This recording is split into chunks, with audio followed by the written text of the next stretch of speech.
When a company starts crumbling, saying, "I'm not good enough for your company," becomes the sweetest revenge. The parachuted hire who wrecked the designs, the boss trembling in front of labor arbitration, it all felt more satisfying than any formal departure letter.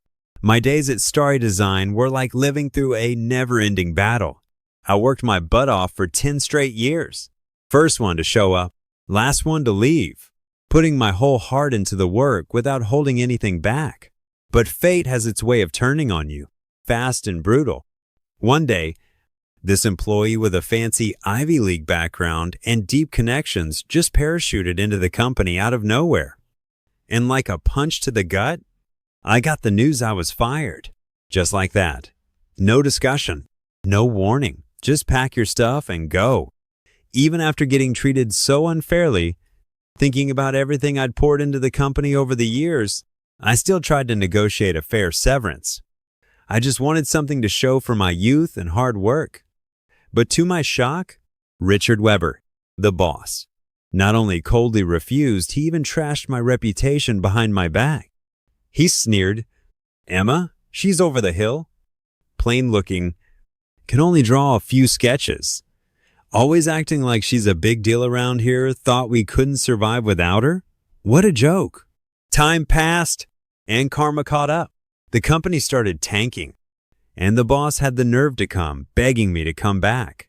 I just smiled bitterly and shook my head, saying, "Sorry, I'm too old and too plain to be a good fit for your fine company." Thinking back to the morning I got fired, I walked into the office like any other day, still tasting the coffee I'd sipped on the way in, when an unexpected message popped up from my assistant, "Kate, Emma, please pack your things later and head to finance to settle your paycheck." Then another message hit me like a slap. "Starting today, you don't need to come to work anymore." No need to spell it out, I was fired. My heart dropped. It felt like my pulse just froze. Shock and anger made my fingers fly across the keyboard. "You're firing me today? What about the projects I'm working on? Who's going to take over? Who's replacing me as supervisor?" I couldn't just accept it. After all, I'd given 10 years of my life to this place. When I started, we were a tiny team of just 10 people. I helped build it into a mid-sized company with over 100 employees. My contributions were obvious to anyone with eyes. Those early days were brutal. I handled all the design work by myself. From the first idea to the final product, every little detail. Other departments only needed to talk to clients, set prices, and sell the finished goods. Despite the crazy pressure, I created hit after hit, and even our basic designs carried my personal touch. I had full confidence in my skills. Other companies had tried to lure me away with big salaries, but I stayed. Partly because I'm a bit lazy by nature. I was 35, single, and used to my rhythm here. Starting fresh somewhere else felt exhausting. And partly because these designs were my babies, and I had real friendships with my coworkers. As the company grew, I naturally moved up to supervisor, but more staff also meant more headaches. My job shifted from just designing clothes to managing people, reviewing their work, and still occasionally designing myself.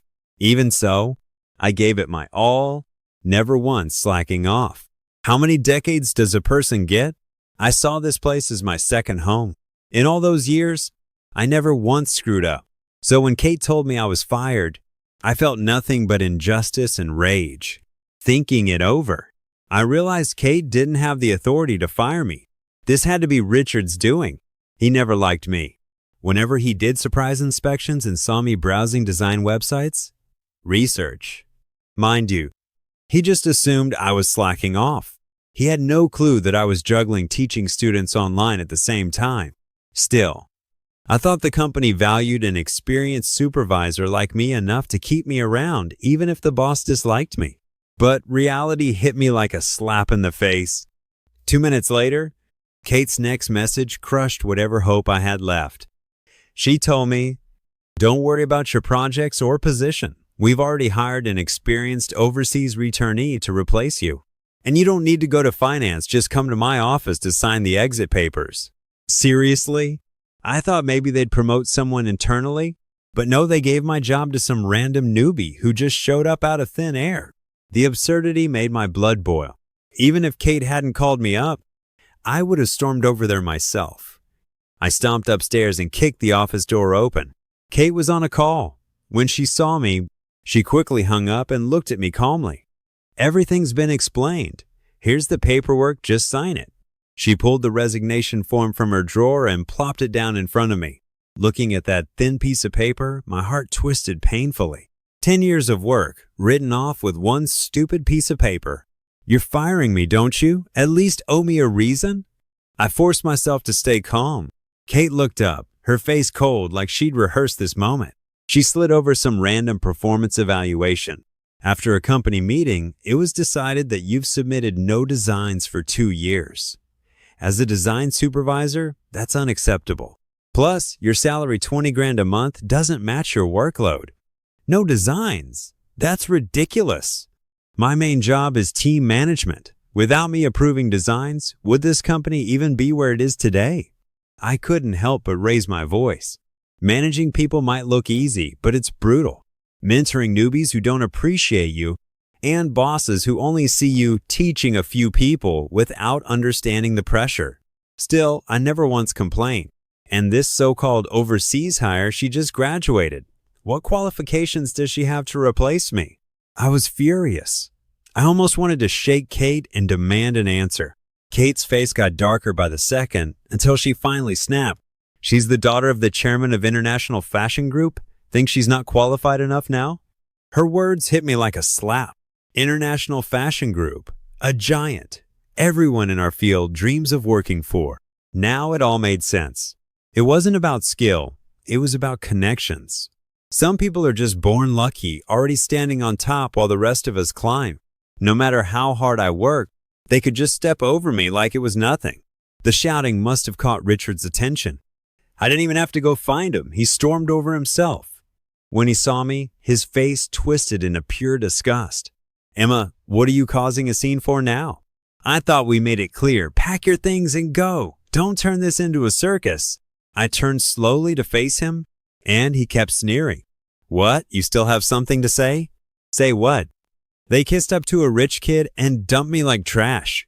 Why would I want to stay in a place like this anymore? Still, if they wanted me gone, they'd better pay up. I ignored Richard and looked back at Kate.